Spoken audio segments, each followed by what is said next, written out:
பிரான்சில் ஜூலை மாதத்திலும் வெப்பத்தின் தாக்கம் குறையாத நிலையில் எதிர்வரும் நாட்களிலும் வெப்பநிலை மேலும் அதிகரிக்கும் என்று எச்சரிக்கை விடுக்கப்பட்டுள்ளது.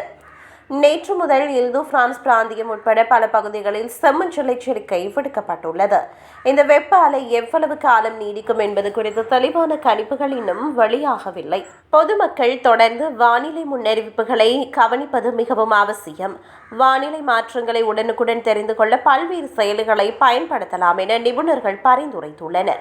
உதாரணமாக, மழை மற்றும் வெப்பநிலை மாற்றங்களை கண்காணிக்க உதவும் செயலிகள் உங்கள் பகுதியில் வெப்பத்தின் தீவிரத்தை முன்கூட்டியே அறியவும் அதற்கேற்ப உங்கள் அன்றாட திட்டங்களை மாற்றிக்கொள்ளவும் உதவும். வெப்பநிலை 30 முதல் 35 பாகை செல்சியஸை தாண்டும் போது மதிய நேரங்களில் கடுமையான உடல் உழைப்பில் ஈடுபடுவதனை தவிர்க்கவும்.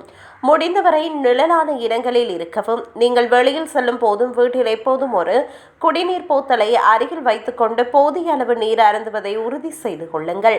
தொடர்ச்சியான அதிக வெப்பம் நீரிழப்பு மற்றும் வெப்ப தாக்கத்திற்கு வழிவகுக்கும் என்பதால் போதுமான அளவு தண்ணீர் குடிப்பது அவசியம்.